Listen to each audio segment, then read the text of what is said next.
The sound of shattering glass cut through the soft music, red wine splashing across a white dress, dripping onto the marble floor, like blood spreading between gilded shoes. For a heartbeat, the room fell silent. Then laughter broke out sharp as a knife and cold as glass. That was how the evening of power began. The Waldorf Astoria gleamed like heaven's facade. Beneath crystal lights, men in tuxedos and women in gowns raised their glasses, speaking of stock strategies and what they like to call vision.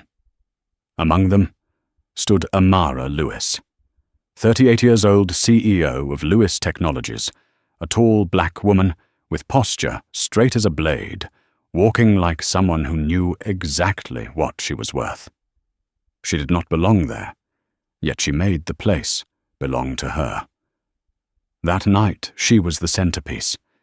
In her hand was the newly signed contract worth $2.4 billion with the Harrington Group, one of America's oldest dynasties. It was more than a business deal. It was a declaration that a black woman could take a seat at a table built for men who thought themselves untouchable. From every corner, eyes followed her, some admiring, some resentful, and some simply unable to bear the sight of her standing there as their equal. Isabel Harrington, 32, sister of billionaire Charles Harrington, stood on the staircase in a blazing red gown. Her smile wasn't a greeting. It was a cut, proud and dripping with disdain. "Look," she whispered to her friends, voice laced with mockery. "They call her my family's partner." Amara heard every word, but she only adjusted her cuff and kept walking steady through the scent of privilege. In her mind echoed her father's words, "You don't need their validation, you just need to make sure they can't deny you." When the host called her to the stage, every gaze fixed on the woman in the simple white dress. No diamonds, no emerald rings, just sharp eyes and a voice that carried weight. "Thank you for believing in the future," she said, "because the future isn't written by anyone's last name, but by the hands of those who dare to do what's right." Applause rose, though not from everyone. At the back of the room, Isabel twirled her wine, her cold stare locked on Amara. In the golden light, the red reflection painted her face the color of envy, turned to poison. After her speech, Amara stepped down, standing by the banquet table conversing with partners. Charles Harrington approached, offering a handshake and the polite smile of a man accustomed to power. "I believe we're about to make history," he said. "History is only written when people treat each other as allies, not as masters and servants," she replied. The words made him pause. Before he could respond, Isabel appeared, her tone silky sweet, but laced with venom. "So this is the great partner of yours, I must say.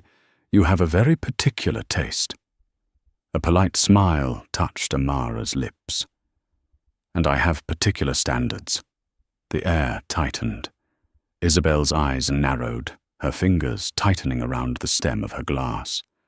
Then, with a flick of her wrist, red wine spilled over Amara's shoulder, blooming like a small storm of crimson in crystal.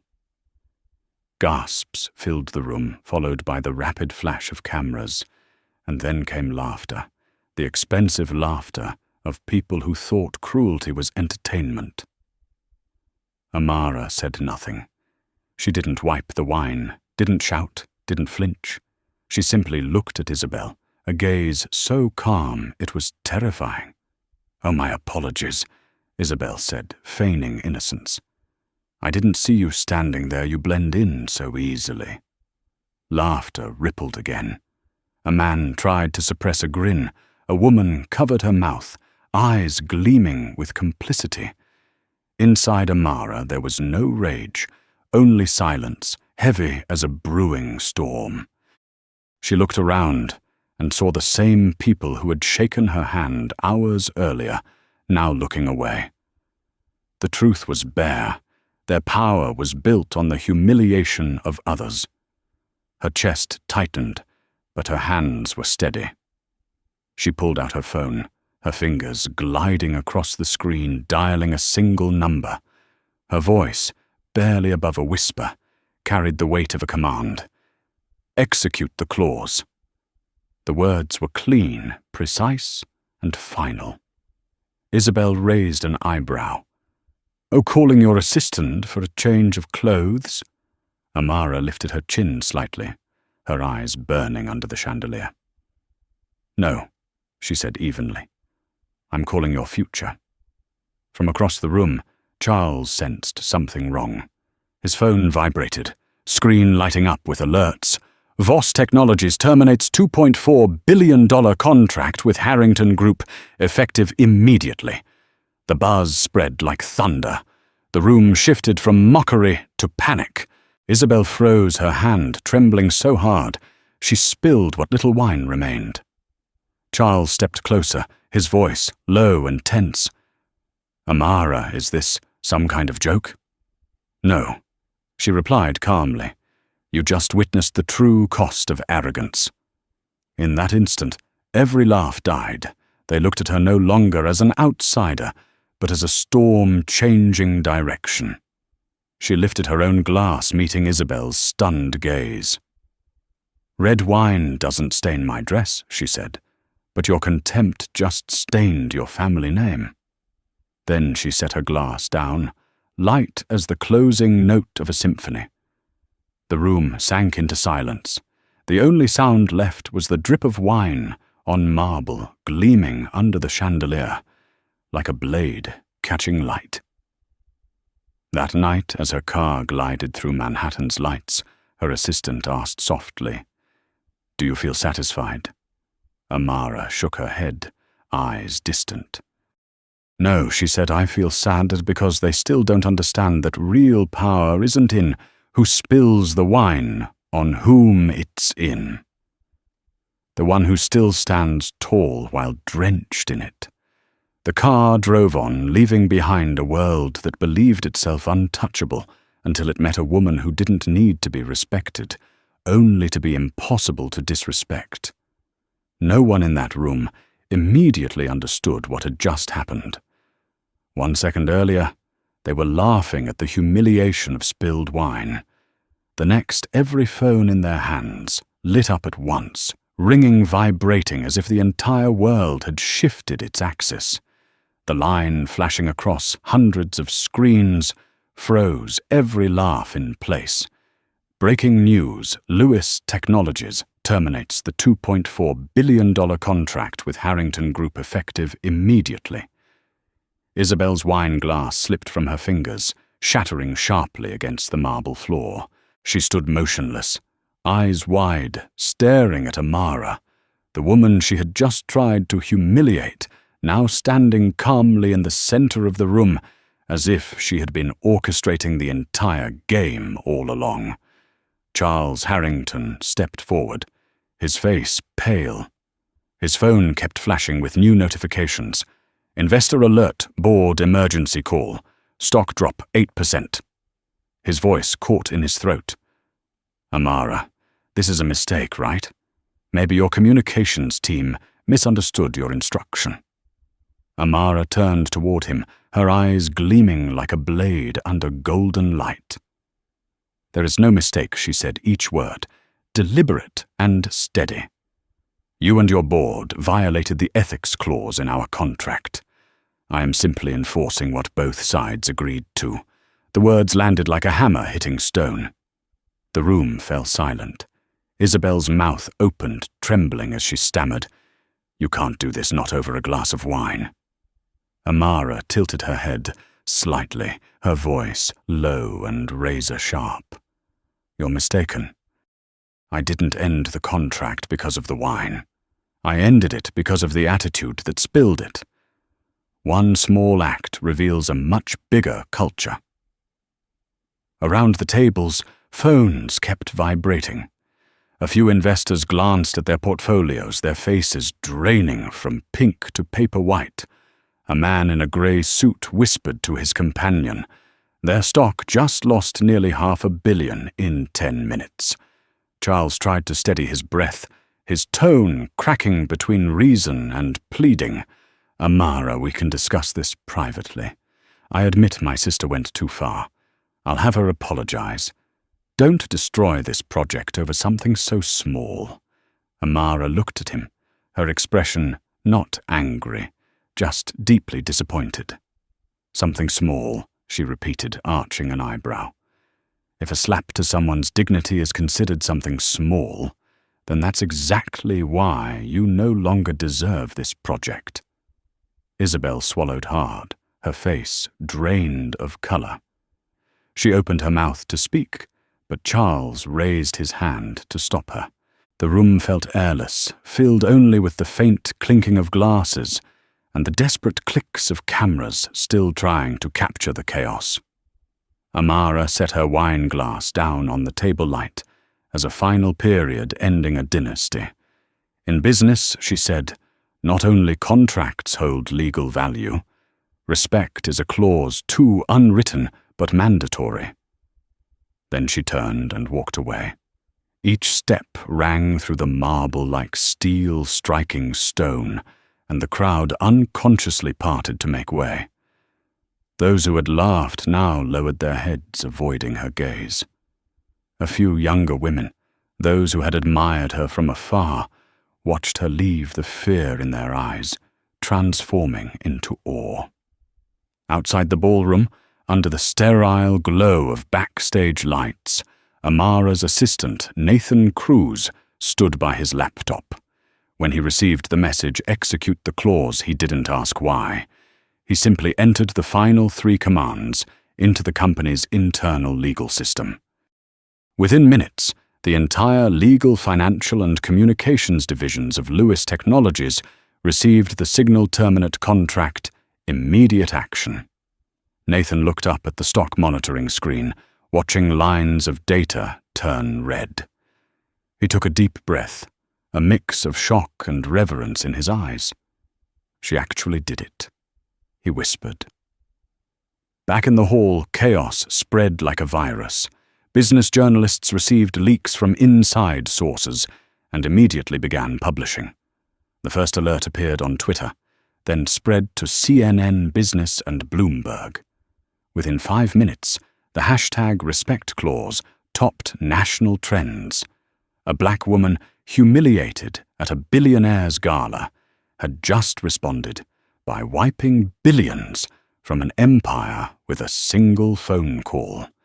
It was the perfect story for the digital age where justice could spread faster than apology. In the corner, Isabel collapsed into a chair, her eyes hollow. She murmured, "Impossible, she's just a woman." Charles turned to his sister voice, choked with anger. "It's because you thought that way that we're losing everything." Amara looked back over her shoulder. "No," she said calmly. "You didn't lose everything because she thought that way. You lost everything because you let her act that way and did nothing to stop it." Thunder rumbled beyond the glass windows. The New York sky opened with rain droplets, striking the panes like the ticking of a clock counting down. Amara paused at the doorway, light catching half her face. In her mind, a memory surfaced the day she was 17, sitting in a cheap diner, overhearing someone say she'd never belong in their world. She had sworn that if she ever made it inside, she wouldn't just stand there, she would change how the world decided who belonged. Now that promise had come true. Outside the gate, a car waited. Nathan held the door open. "The press is calling non-stop. Should I draft a statement?" Amara shook her head. "No need. Silence is also a statement, if people know how to listen." She gazed out the window, city lights reflecting through the rain like streaks of molten glass. In the distance, the Harrington Group headquarters still glowed bright, but through that light she could already see something collapsing, not steel, but trust. That night, social media flooded with images, a white dress stained crimson Amara's calm face, and the headline scrolling across every screen, the woman who didn't need to shout to make the world listen. When she returned to her apartment, Amara removed her earrings, wiped away the smudged makeup. In the mirror, she saw not triumph, but exhaustion mingled with resolve. Because she knew this was only the beginning. By morning, every newspaper would ask, did she go too far? But Amara understood sometimes, to defend dignity, you must pay a heavy price. And in the world of power, heavy is the only language the arrogant understand. The next morning, Manhattan woke up in the middle of a media storm. Headlines erupted across every major outlet. Like a furious symphony, Black CEO terminates $2.4 billion deal over a glass of wine. The Harrington dynasty and crisis investors flee. Amara Lewis's silence shakes Wall Street. On every financial channel, the stock chart of Harrington Group plunged straight down like a stone dropped into the sea. One analyst spoke quickly, his tone breathless. We are witnessing the biggest moral collapse in modern corporate history. In the office on the 42nd floor of the Harrington headquarters, phones rang non-stop. Papers, contracts, and financial reports were scattered across the conference table. Charles Harrington's face had gone pale. His hands trembled as he set down the phone, the 13th call that morning.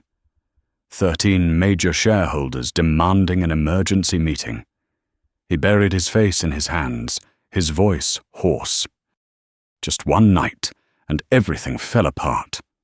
Isabel walked in her face, pale from sleeplessness, eyes swollen from crying. Charles though. I didn't think she'd actually do it. Charles slammed his hand on the table, the sound cracking like thunder. You just spilled wine. You just humiliated her in front of hundreds of people. And now you've turned our entire family name into a national joke. Isabel stepped back, lips trembling. I'm sorry, I only wanted to protect our family's reputation, thought she. I don't care what you thought, Charles cut her off, his voice breaking in despair. You don't understand. In our world, reputation is money, and you've burned it to ashes. He sank into his chair, veins bulging at his temples. She didn't just end the contract, she ended us. Across the city, at the headquarters of Lewis Technologies, the scene couldn't have been more different. The meeting room was bright and still, only the faint sound of fingers tapping on the polished wood table. Amara Lewis entered wearing a black coat, her hair neatly tied back. Every employee stood in silence. She set down her laptop and looked around the room. Does anyone regret it? Her voice was calm but firm. No one answered. Nathan Cruz, her assistant, stood first. No, ma'am. We saw how they treated you. And if they dared to treat our CEO like that, they've done worse to hundreds of others before. Amara nodded slightly. Good. Because this wasn't just my action. It was our message. I don't want this company to be one that profits by staying silent in the face of contempt. Nathan smiled faintly, admiration mixed with worry. He knew she was right, but he also knew the price of doing right could be immense. In this world, ethics was always at war with profit, and ethics didn't always win. That afternoon, Amara was invited to a live television interview. Sitting upright before the cameras, her hands gently folded in her lap, she faced the host, a grey-haired man with the composed voice of experience, who looked at her as though he were studying a phenomenon. Miss Lewis, he began. Don't you think your decision was too emotional? Ending a $2.4 billion contract over a personal act. Was it worth it? Amara looked straight into the lens. Her voice wasn't loud, but every word cut like a blade. No act is ever purely personal when it happens in front of a crowd and is rewarded with laughter. If we accept humiliation as something small, then we allow an entire system to exist built on contempt. The studio fell silent. The host gave a slow nod, his professional smile softening into sincerity. "Aren't you afraid of the consequences?" Amara replied. "I'm not afraid of the consequences of doing what's right. I'm afraid of the silence of those who know it's wrong." Across town, Isabel watched the broadcast from her penthouse. She sat curled up on the couch, her reflection trembling in the glow of the TV screen, mascara streaking down her cheeks. When Amara spoke that last line, Isabel broke down, sobbing not from fear, but from shame. For the first time in her life, she realized she hadn't poured wine on another woman. She had poured it on her own honor. That evening, Charles met with the board. Shareholders shouted through their screens, demanding Isabel's removal from the family board, demanding a public apology, some even calling for Charles's resignation. One voice roared, "If you can't control your sister, you're not fit to lead us." Charles was silent for a long time. Then he spoke his tone, that of a man who had lost everything. "Maybe you're right. I let arrogance run an empire." He stood and looked out the window where the city lights shimmered like streaks of golden blood across the glass. There are things money can't buy back. Respect is one of them. That night, Amara returned to her apartment. When she turned on the light, she found a bouquet of white flowers on the table and a small note. "Thank you for doing what so many of us never had the courage to do." A former Harrington Group employee. She picked up the note and smiled softly, a small, trembling smile filled with more emotion than any applause could hold. Sitting by the window, she gazed at the glowing skyline. Inside her there was a strange emptiness, peaceful yet heavy. She knew she had won, but no victory feels joyful when it exposes the truth so brutally. Down on the street, a group of students were watching her interview replayed on a phone. A brown-skinned girl stood up, her eyes shining. She did it. She made them see. Her friend asked, "See what?" The girl whispered, her voice trembling, that we don't need to scream, we don't need to beg, we just have to stand tall in our dignity, and the world will fall silent.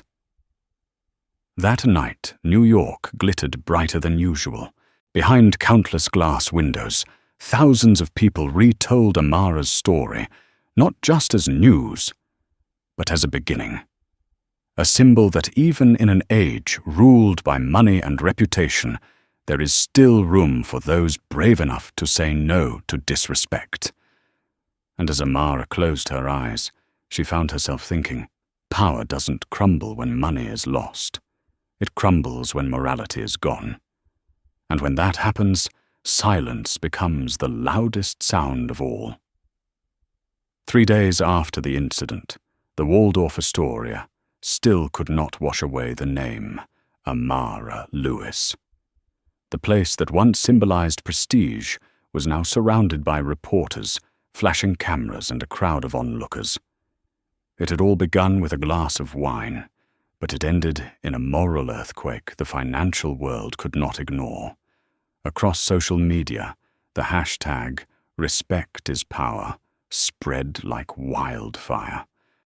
People were not just talking about the contract she cancelled, but about what she represented, the awakening of a new generation of leaders, where respect mattered more than money and dignity, was no longer something to be negotiated.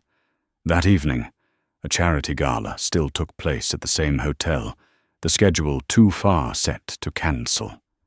It was a night that brought together the financial elite of New York, but the atmosphere was different, quiet, cautious, uneasy. No one knew that Amara Lewis would also be there. She entered in a long black gown, simple and unadorned, yet that simplicity turned every head. The glow from hundreds of lights reflected against her skin, making her stand out like a silent beam of light among the crystal chandeliers. Some people avoided her eyes, others nodded respectfully. She had been called many names: the most dangerous woman on Wall Street, the empire destroyer with one call. But as Amara walked through the crowd, no one dared call her anything except Madame Lewis.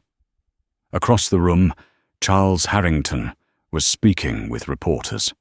His face was gaunt, his jaw shadowed with stubble, dark circles marking sleepless nights.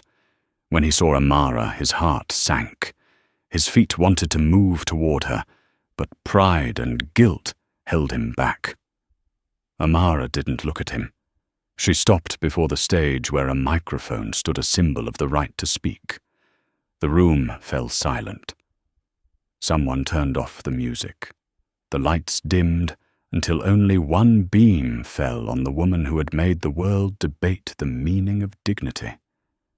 She took the microphone, inhaled softly, and her voice, low, steady, but resonant, filled the room. 3 days ago, someone poured wine over my shoulder. But what made me think wasn't the stain, it was the laughter of the room. A faint murmur rippled, then vanished. Because in that moment I realized that sometimes laughter is how people sign their contract with cowardice. Her pause was heavy, every word falling like stone onto marble. We live in a world where power often mistakes itself for class. But power can buy silence, while class must be earned by how we treat others when no one is watching. A middle-aged woman in the front row wiped her tears. In the distance, Charles lowered his head, lips pressed tight. He had spent a lifetime chasing the power of money, but only now did he realize he had never truly possessed respect. Amara's gaze moved across the room, lingering on each face, those who had laughed, those who had stayed silent, and those now haunted by regret. Power isn't evil, she said, but power without morality is just a weapon in the hands of the blind. I didn't cancel the contract for revenge. I did it to return fairness to the respect that should never have needed permission. The room was utterly still. Even the faint hum of the air conditioner could be heard. Then from the back of the hall, a small, trembling voice broke the silence. "I'm sorry." All eyes turned. Isabel Harrington, the woman who had poured wine on Amara's shoulder, stood up, eyes glistening with tears. She took trembling steps forward, her high heels faltering under the weight of guilt. "No one made me do it," Isabel said, her voice shaking. "No one encouraged me. It was my choice. And it was the biggest mistake of my life. The air was heavy as stone." Charles rose, stepped beside his sister, placed a hand on her shoulder, and then turned to Amara. "Miss Lewis," he said, voice weary, "I don't ask for forgiveness. I only hope to hear one last thing, that you still believe the world can be fair." Amara looked at him. Her eyes were no longer sharp and cold like the night of the incident, but softer, as if seeing not an enemy, but a man who had finally understood the cost of arrogance. "I believe," she said quietly, "but fairness doesn't exist on its own. It only lives when someone dares to say what everyone else is afraid to say." Applause rose, soft at first, then spreading through the hall. Not loud, not triumphant, but slow and reverent, like people bowing before a truth they could no longer deny. Isabel wept openly. Charles turned his face away. Amara set the microphone down and quietly stepped off the stage. As she passed through the rows of seats, a young journalist stood up and said softly, "Thank you for making those in power. Listen." Amara turned and smiled gently. "No," she said, "I only made them hear their own silence." Outside the hotel, the night wind blew strong. Streetlights cast a soft glow across her face.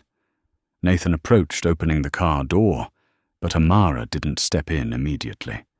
She looked back at the building where it had all begun, the place where she had been humiliated, and where she had redefined what strength truly meant. "Have you forgiven them?" Nathan asked. Amara was silent for a moment, then replied, "Forgiveness is the work of people. But lessons, that's the work of history." She stepped into the car. As the door closed, Nathan's phone lit up with a breaking news alert from Bloomberg. Lewis Technologies' brand value triples in 72 hours. Global corporations hail Amara Lewis as the symbol of ethical leadership. Nathan exhaled, glancing at her. "The world is calling you, the woman who changed the rules of power." Amara leaned her head against the window eyes, gazing at the New York sky, where stars shimmered like awakened eyes after a storm. "No," she whispered. "I only reminded them that power doesn't live in a wallet. It lives in how we choose to treat others." The car glided away, leaving the shining hotel behind. In Amara's heart, the only sound that lingered was the echo of that applause, not for victory, but for awakening. A single glass of wine may stain a dress, but sometimes it's enough to cleanse a world that has forgotten what respect truly means. A week after the gala, New York still hadn't stopped talking about the name Amara Lewis. The story of the woman who collapsed a billion-dollar empire with one phone call spread everywhere, from small coffee shops to luxurious boardrooms. Across the internet, millions of posts carried the hashtag #RespectIsPower, along with the viral clip of Isabel bowing her head in apology before hundreds of people. But while the public called it a victory, Amara knew every true victory came with a cost. On Monday morning, she arrived at the office earlier than usual. The conference room on the 40th floor of Lewis Technologies was bathed in the soft light of dawn, yet the atmosphere was tight as a drawn string. The entire legal communications and financial advisory teams were already seated, all eyes turning toward the woman who had just entered. Nathan opened his laptop, his voice low. "Minor shareholders are divided into two camps. Some support you completely. They're calling this the moment that redefined corporate culture. But others worry your actions have scared potential partners." Amara sat down, her fingers interlaced calmly. "Scared of what's scared because you don't compromise," Nathan replied. "Because you made them realize that reputation can't be bought." The room fell silent. After a moment, she smiled slightly, her tone calm but resolute. "Then they should be afraid, because when ethics leave the negotiation table, every number becomes meaningless." The door opened. A man with silver hair and a slow, steady gait entered, his grey suit perfectly tailored. It was Thomas Bell, chairman of the board, and once Amara's mentor, back when she was still a young executive. "We need to talk privately," he said, his voice not angry, but heavy like a sentence already delivered. Everyone understood immediately and left the room. Only the two of them remained. Thomas looked at her for a long time. "Amara, you know I admire you. You turned Lewis Technologies from a mid-sized company into a symbol of ethics and excellence. But I have to ask, are you sure this is the right path?" Amara leaned back slightly, eyes gazing through the glass wall where the rising sun spilled across the skyscrapers. You're asking if I regret it? No, Thomas said quietly. I'm asking if you're ready to pay the price. Dignity always costs more than we think. She smiled faintly. I started this journey with nothing but my 2 hands. Everything I have now is respect. If I have to trade that to keep a contract, then I'm no different from them. Thomas said nothing. He saw in her eyes not ambition, but conviction. And it was that conviction, dangerous yet pure, that made powerful people tremble. When Amara left the room, Nathan followed. You okay? He asked. She nodded. I'm fine. It's just sometimes doing what's right is lonelier than we expect. At least Nathan said the world is listening to you. Amara looked at him, her voice soft as wind. The world only listens when it sees money.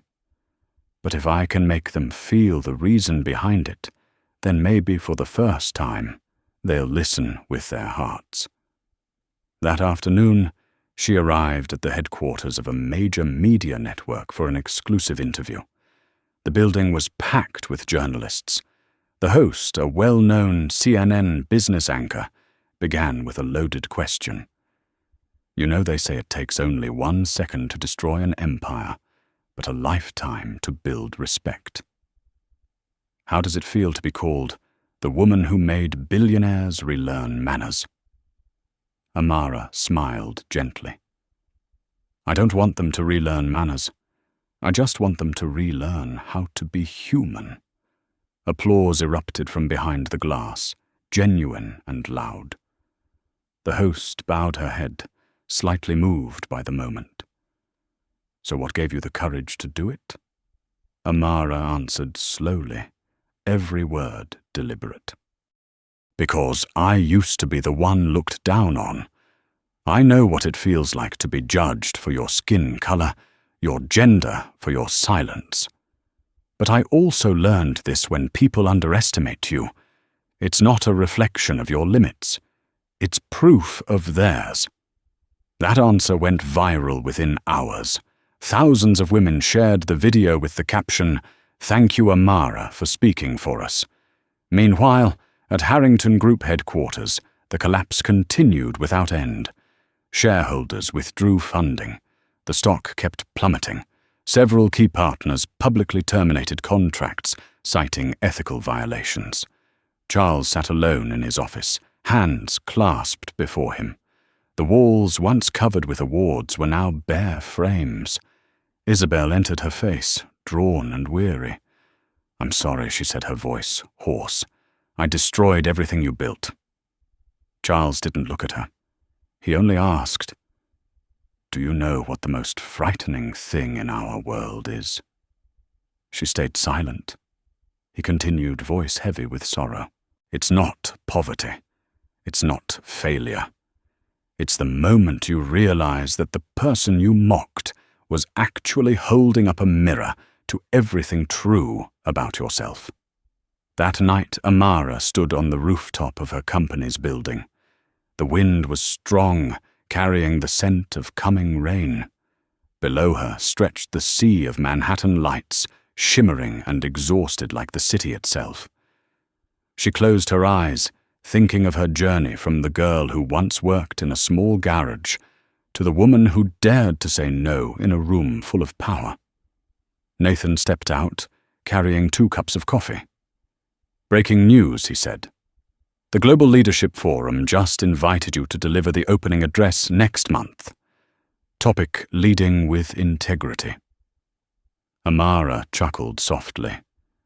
"They want me to talk about ethics when they themselves once ignored contempt. Maybe that's why they need to hear it now more than ever." Nathan replied. Amara looked into the distance, the wind brushing through her hair. Maybe she said quietly, because in the end, the price of dignity isn't losing a contract. It's enduring the loneliness of standing on the side of what's right when no one else does. A raindrop landed on her hand. The city below was still bright, still noisy. But in that moment, Amara knew, amid all the world's noise, the silence of one person who stands firm in morality can sometimes echo louder than any applause. 2 weeks after the gala, the world had changed its tone.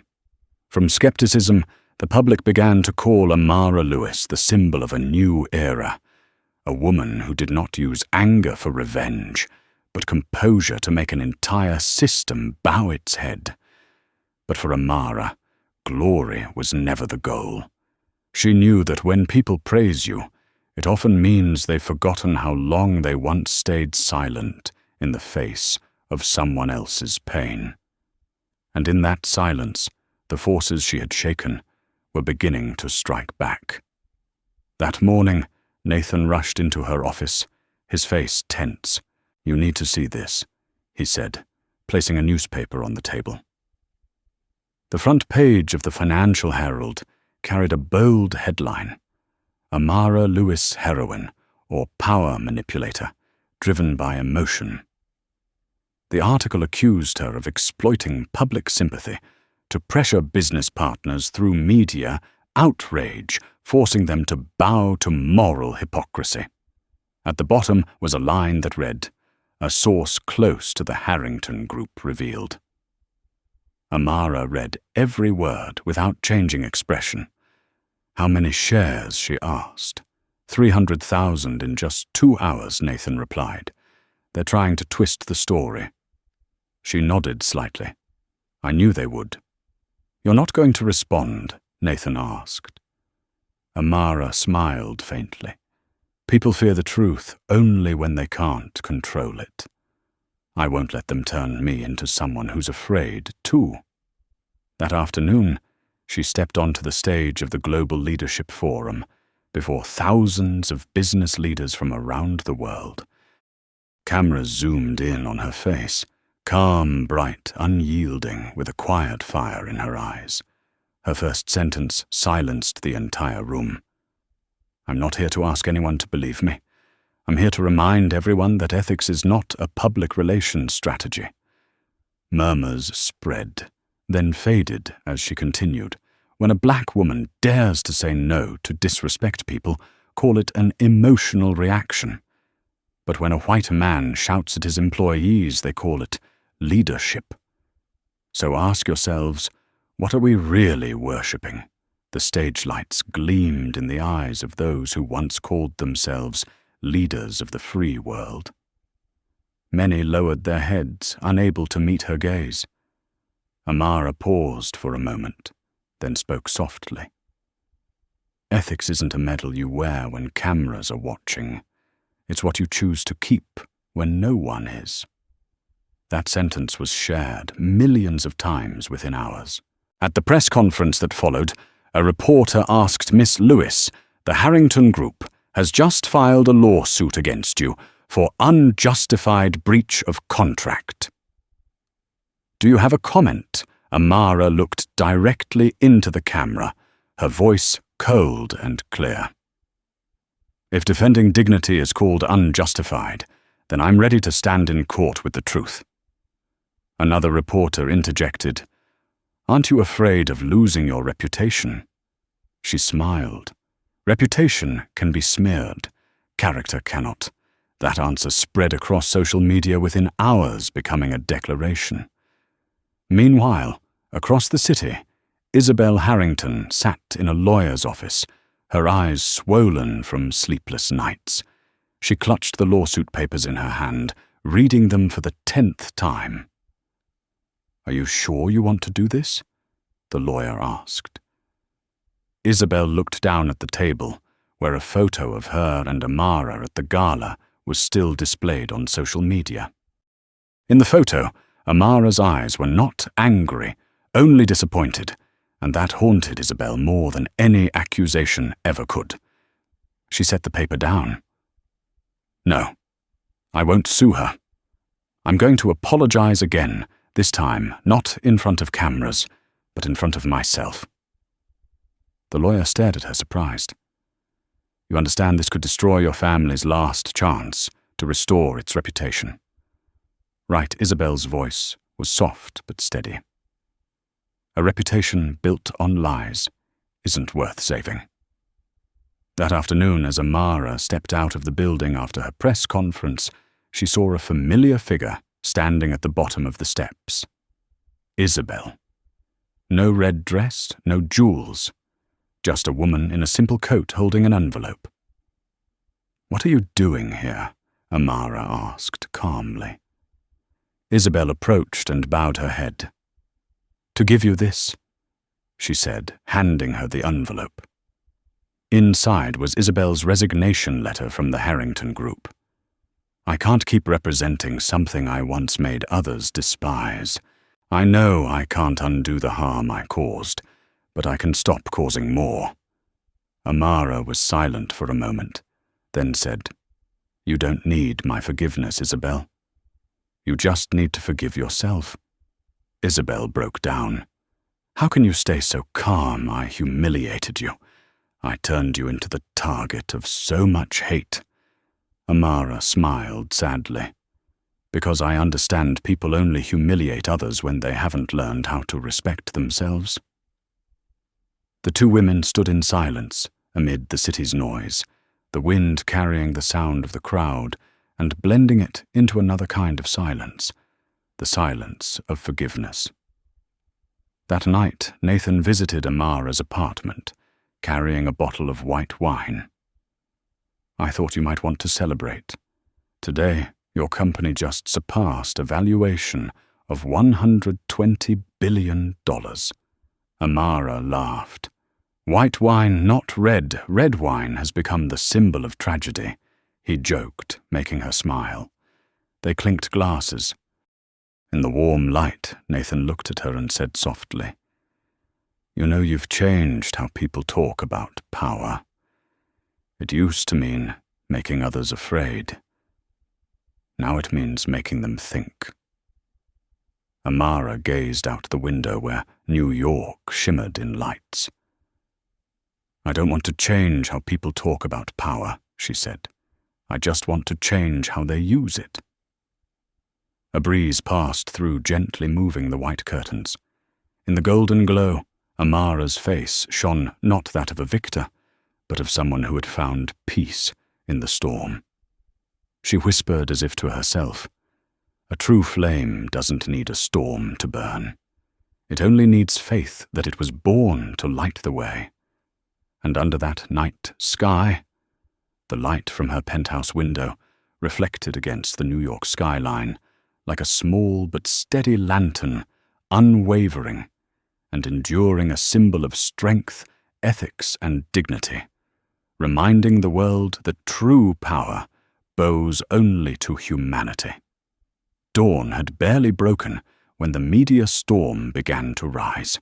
A mysterious video surfaced online, expertly edited, cleverly manipulated, to make it appear as though Amara Lewis had manipulated contracts and used media power to force her partners into submission. Within hours, the clip spread across every platform, gathering millions of views and a flood of toxic comments. From being a symbol of ethics, she was suddenly recast as the queen of fabricated virtue. The world roared again. People didn't want the truth. They just wanted someone to blame. Nathan slammed the newspaper down on the table. "They're smearing you. The Harringtons hired an underground media team to destroy your reputation." Amara stood by the window, silently watching the rain lash against the glass. She said nothing. "You can't stay silent forever." Nathan pressed his voice, shaking with frustration. "You need to fight back, sue them, go on television, tell the truth." Amara turned to him. Her voice was calm, but every word sharp as steel. "A storm doesn't need to scream to prove its strength. It just needs to move in the right direction." Nathan fell silent. He realized Amara wasn't going to react the way the world expected her to. That afternoon, the Lewis Technologies building overflowed with reporters. Questions rained down like hail. "Miss Lewis, is it true you used media power to manipulate the market? Do you have anything to say to those who once saw you as a role model, but are now disappointed?" Amara walked through the crowd, with her posture straight, her eyes steady as still water. She said nothing. That silence for the media was mystery. But for those who knew her, it was the strongest statement she could make. That night, in a small apartment in Brooklyn, a young woman named Layla Scott, a communications student, opened the viral clip. She replayed it frame by frame, her eyes narrowing. Layla had interned at Lewis Technologies the previous summer. She knew how Amara spoke, how she chose her words. And something in that video was wrong. Very wrong. Layla pulled up the original interview footage she had saved months ago and compared the two.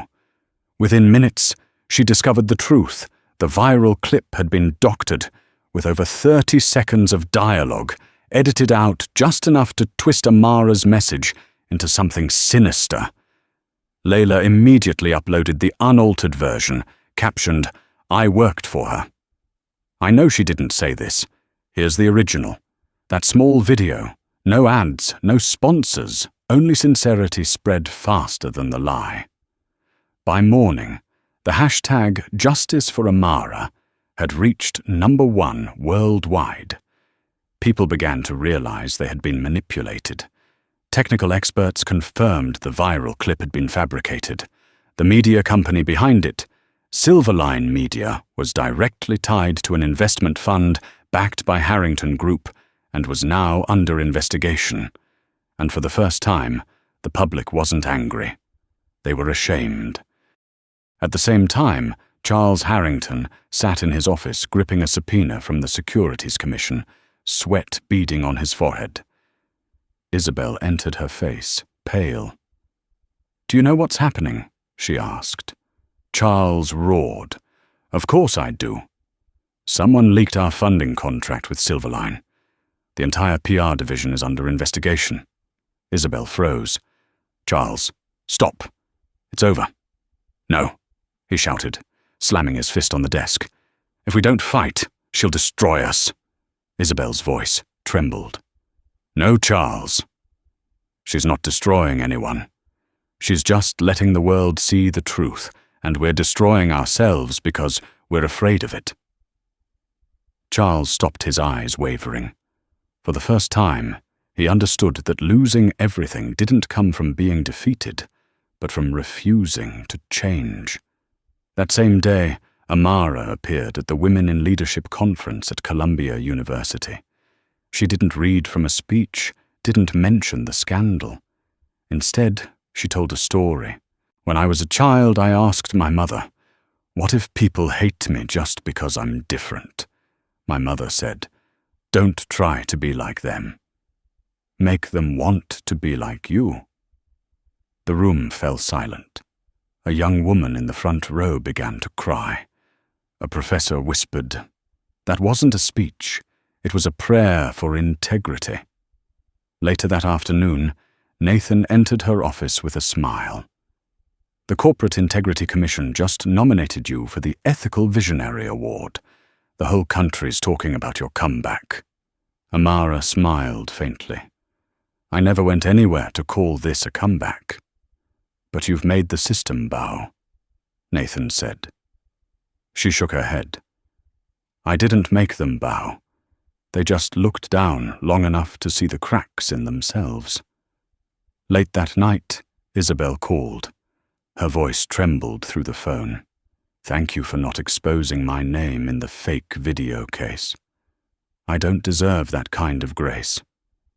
Amara replied softly, "I didn't stay silent to protect you. I stayed silent to show the world that forgiveness is also a kind of strength." Isabel broke down. "I owe you too much." "No," Amara said gently. "You only owe yourself the chance to be better." 2 days later, Silverline Media was charged with market and information manipulation. Harrington Group lost its remaining investors. The press called it the quietest collapse in history. Quiet, because there were no screams, no vengeance, just silence, closing the chapter on arrogance. That evening, Amara stood on the rooftop of her headquarters, watching the city gleam after the rain. Nathan stood beside her. "Do you feel satisfied," he asked now, "that the truth finally won?" She smiled faintly. "No, Nathan. The truth doesn't win.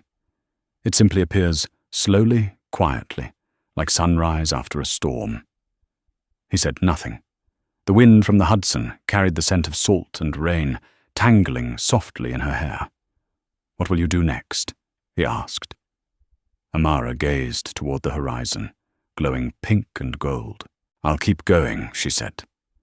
"Not to teach them a lesson, but to remind people like Layla, those who still believe the world can be kind, that they have a reason to hold on to that belief." On her phone screen, a new message appeared. "Thank you, Amara. You made me believe kindness still has a place in this world. Layla S." Amara smiled and typed back, "Don't let the world silence you, Layla. Let the truth be your voice." Under the newborn light of dawn, New York seemed quieter than usual. One chapter of the storm had closed. But for Amara Lewis, the journey was only beginning, the journey of a flame that never needed a storm to burn, only the faith that light still has a place in the dark. 3 months had passed since what the media called the wine glass incident, the phrase now used to describe the chain of events that had shaken the American financial world. The story seemed finished, but beneath the surface, it was transforming into a symbol. Universities began teaching the Lewis effect in business ethics courses. CEOs quoted her words at global conferences, "Respect is not a policy, it's a legacy." Across the internet, thousands of articles praised her as the woman who had launched a new era of integrity. But Amara knew when the world starts to idolize someone, it's also preparing to test them again. One morning, Nathan entered her office, worry written across his face. "The National Financial Investigation Committee just issued a subpoena," he said. "They want to review all contracts between Lewis Technologies and former partners. It looks like someone's trying to drag you down." Amara looked up from her computer, her eyes calm.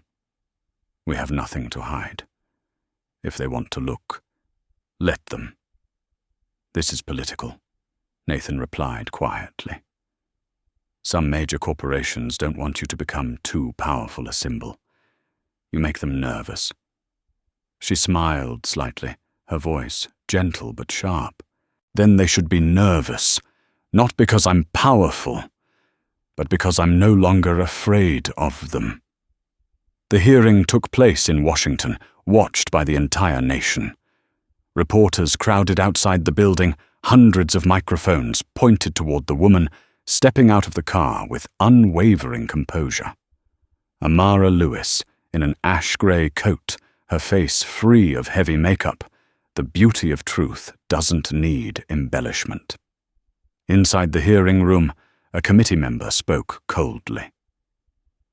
"Miss Lewis, do you admit that cancelling the $2.4 billion contract caused significant market damage?" Amara answered slowly, her words ringing clear. "The damage didn't come from my action, but from how people were treated. I only removed the mask from a system that was already decaying." The room fell completely silent. Another lawmaker frowned.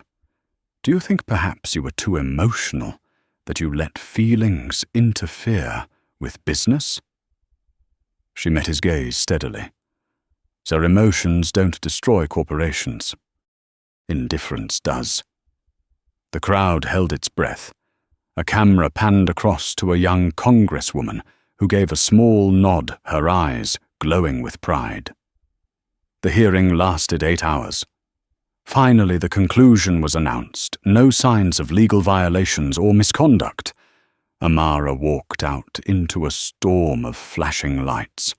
A reporter shouted, "Do you have anything to say to those who doubted you?" She paused, a faint smile crossing her lips. No one needs to believe me. They just need to look at what still stands after the truth has passed through. The next day, newspapers across the country published photos of her leaving the building, not in triumph, but in serene composure. A veteran writer for The New Yorker penned these words: "Some use power to control the world. Others use morality to make power face itself in the mirror. Amara Lewis belongs to the latter." That evening she stayed late at the office. The room was quiet, city lights reflecting off the desk like a river of light flowing in silence. She opened her email, hundreds of messages from employees, partners, and strangers around the world. One letter made her stop.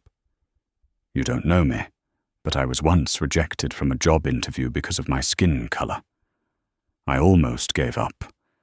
But after watching you stand firm in the storm, I applied again. Today I got the job. Thank you for teaching me that silence is never the answer." Amara read the message, then closed her eyes. Her smile was thin as smoke, but her eyes glistened. It was a reward no ranking could ever give. The next morning, Nathan walked in, holding the quarterly report. "Revenue's up 30%, foreign investment has doubled. You've turned this company into a symbol of trust." She shook her head, her tone softening. "Trust shouldn't be placed in me. It should be placed in what's right." Nathan looked at her, a mix of admiration and concern in his eyes. "Do you ever think you're carrying the weight of an entire generation?" Amara smiled gently. "If one woman has to carry it so the next ones don't have to, then I will." That evening she attended the Ethical Visionary Award ceremony in San Francisco. When her name was announced, the entire hall rose to its feet, applause rolling like waves. She walked onto the stage, crystal trophy in hand, her voice deep and warm through the microphone. "I don't see this as an award. I see it as a reminder that this world doesn't need more perfect leaders. It needs people brave enough to admit mistakes, kind enough to forgive, and honest enough not to repeat them." A moment of stillness, then the hall erupted in thunderous applause. Yet amid the bright lights, Amara simply bowed her head, because she knew true light doesn't come from fireworks, but from small lamps burning quietly in the dark. Late that night, her private jet left San Francisco for New York. Nathan sat across from her, smiling. "You know, just 3 months ago they called you a destroyer. Today they call you the woman redefining leadership." Amara gazed out the window where dark clouds veiled the moonlight. "Titles change faster than hearts, Nathan. The only thing that never changes is the truth." He thought for a moment. "And the truth is on your side." She shook her head. "No, truth isn't on anyone's side. It simply shines, and those who are brave enough walk toward it." As the plane cut through the clouds, dawn began to break. A band of soft gold stretched across the sky, peaceful, unhurried. Amara watched it and smiled. Because she knew justice isn't the roar of thunder, it's the slow light of sunrise that appears the moment humanity stops hiding its own shadows. 2 months after the award ceremony, the world had begun to return to its usual rhythm. But for Amara Lewis, nothing was quite the same. She was no longer the celebrated CEO, no longer the center of media attention. She had returned to her simplest essence, a human being who kept walking forward quietly, yet never ceasing to shine. She devoted more of her time to community projects, a scholarship fund for young women, and a program called Dignity at Work, teaching ethical leadership across corporations. Everywhere she went, people no longer asked about the wine incident of that year. They asked her about what had inspired change within them. A young journalist once asked, "What kept you from giving up when the whole world was against you?" Amara smiled and answered, "Because I wasn't fighting to win. I was fighting so that those who come after me won't have to fight the same pain again." One autumn afternoon, she visited Columbia University, the same place where she had once spoken while being crushed under the weight of public criticism. Now the campus had a small plaque beside the library Lewis Lecture Hall, where dignity is defended by truth. As students filled the hall, Amara stood before them, with no script, no presentation slides. Her voice was low, deep, and steady, yet filled with power. "If one day you find yourself being looked down on," she said, "remember what they see in you doesn't define you. It only reveals the true worth of the person who looked down on you." The hall fell silent. Some wiped away tears. That evening she returned to her apartment in Manhattan. The city outside was still bright, still loud, but inside there was only the ticking of a clock and the steady rhythm of her heartbeat. She sat by the window with a cup of hot tea, gazing down at the golden streaks of light flowing across the avenue. Her phone buzzed a message from Isabel Harrington. "I'm starting a foundation called Relearn Dignity. No one can erase their mistakes, but I can turn mine into lessons for others. Thank you for not destroying me, but for choosing to help me change myself." Amara read the message, then set the phone down gently. The city's light reflected in her eyes, deep, calm, and warm. She whispered softly, as if speaking to herself. "Sometimes the truth doesn't need to defend itself. It just needs time to bloom." And beneath the New York sky, fading into twilight, Amara Lewis slowly closed her eyes at peace, like someone who had reached the end of a long journey and knew that the final light never comes from the stage, but from within one's own heart. 12 months after that fateful night of the red wine glass, the world of business had changed. People began referring to the Lewis culture as a new standard, where ethics was no longer a slogan, but a condition for survival.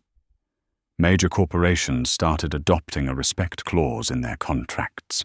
Global leadership summits no longer opened with profit numbers, but with a question: are we treating people the right way? Amara Lewis no longer appeared frequently in the media. She had stepped down from her position as CEO and transitioned into a new role as mentor and founder of the Dignity Foundation, an organization dedicated to training the next generation of leaders in ethics and empathy. When asked why she made that decision, she simply smiled and said, "I no longer want to lead an empire, I want to lead awareness." At the Foundation's first anniversary celebration, Nathan took the stage to speak. "We often think silence is weakness," he said. But if it weren't for Amara's silence that night, the world would never have learned to listen. The entire audience rose to their feet in applause. Amara sat in the front row, smiling, her eyes glimmering beneath the warm golden light. She didn't need recognition or praise. She knew that her greatest legacy was not in numbers, but in how people began to change when they spoke her name. That night, after everyone had left, she stepped alone onto the balcony. The city glowed in the distance, skyscrapers reflecting the moonlight like giant mirrors. The wind carried laughter, the hum of cars, and the sound of dreams still awake. Amara closed her eyes and took a deep breath. Her voice whispered into the night, carried gently by the wind as though speaking to the world itself. True strength doesn't lie in what we say. It lies in what continues to resonate after we've gone quiet. Below New York still shimmered a city that never sleeps. And somewhere within that endless glow was a woman who had taught the world that dignity never needs to be defended by shouting it, only needs to be lived truthfully. From the perspective of an expert in leadership ethics and corporate culture, the journey of Amara Lewis is not merely a story about power, but proof of a simple truth in a world where success is often measured by noise. Dignity is proven through silence. She never needed to raise her voice to claim justice. She let the truth speak for itself. And it was that very choice that forced an entire system to change. If you believe that respect and integrity remain the strongest foundations for every lasting success, then, like this video to help spread that belief. Subscribe to the channel so you won't miss stories where ethics shines through power, and comment below with the phrase that represents your conviction: keep your dignity.